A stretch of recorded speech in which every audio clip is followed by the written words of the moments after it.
The Game Changers has become the best-selling documentary of all time on iTunes in less than a week. Others are calling it vegan propaganda.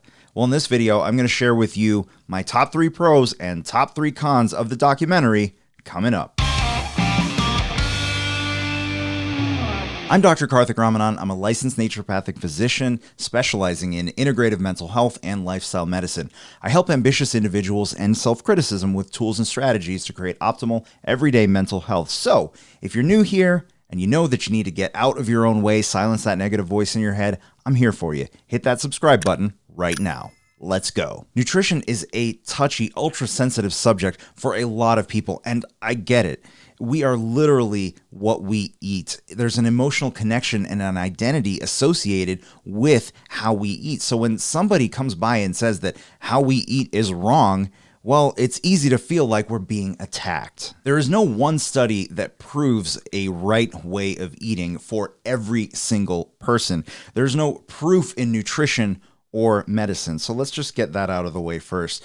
The best study that we could do would be an interventional trial where we have thousands of people, some with chronic conditions, some perfectly healthy, and we provide them every morsel of food that they're going to eat for the following 3 months, 6 months, 10 years, 20 years, and beyond, and track their progress. It's just not going to happen. To make matters much worse, there's so much industry interest in this field that it's very hard to sift through what's industry funded, what's not, what's a well-designed study, and what's not. And you can find a medical professional to support any point of view. Ultimately, a lot of people just end up believing what they want to believe and then argue for the sake of feeling that they're right. But as a physician, I've always got to recommend what's best for my patient.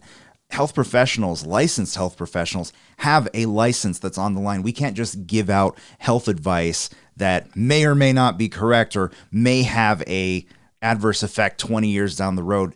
That's not how we operate. We have to operate from within evidence-based medicine and understanding the long-term effects. I've personally seen a whole food plant-based diet reverse late-stage heart disease, diabetes, autoimmune conditions, and drastically improve mental health. Generally, my recommendation is to eat more whole plants and reduce animal product intake to whatever you feel works best for you. For me and most of my patients, that's 0. It's important to understand that we have no way of accurately predicting what will happen to you specifically when you eat a certain type of food or stop eating a certain type of food. We have food sensitivities coming into play. Macronutrient preferences and proportions can vary from person to person, and our microbiomes are all different as well. A lot of factors to consider. And that's why it's important to work with a naturopathic physician or a functional medicine doctor who specializes in lifestyle medicine and make a plan that is most appropriate for you. That said, in my experience with my patients and personally as somebody that has lost over 100 pounds and found purpose in life due to a nutritional change, eating more whole plants, just as they're found in nature, is a good idea. And from a mental health standpoint, fiber provides the prebiotics necessary to create and sustain a microbiome that supports proper neurotransmitter balance and help alleviate anxiety and depression. If you want to learn more about that, I'll link to a few episodes of the Dr. K Show below. On to the film. Pro number 1. Addressing the stigma of real men eat meat. I thought the film did a fantastic job of doing that as a whole. As a man and a mental health professional, this whole be a man thing is extremely damaging. It's one of the worst things that you could tell a boy growing up, and a man as well.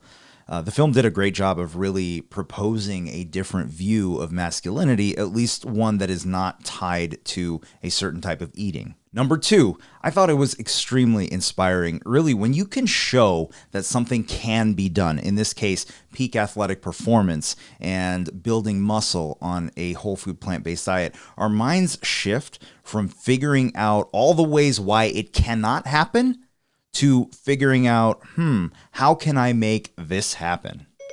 Remind me to do strength training. I thought they did a great job in discussing the nutritional research and anthropological research, along with anecdotal stories and evidence to, again, expand the mind.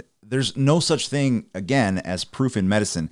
And they discussed a variety of the counterpoints to why a plant-based diet is not healthy. And I thought they did that more so and better than maybe any other documentary of its kind that I've seen, at least. I thought they did a great job in incorporating different medical professionals and not the ones that are typically seen on these plant-based oriented documentaries, which was nice to see because unfortunately there are some brilliant doctors who at this point get dismissed because, oh, they're vegan, so of course they're biased. Well, maybe they're plant-based because they read the studies and treat real actual patients and see real actual results. So of course they would want to incorporate that lifestyle for themselves. That's more a commentary on society these days. Hey, are you getting value out of this so far? If so, smash that like button and let's get into the cons. Con number one, they did a good job of discussing some of the potential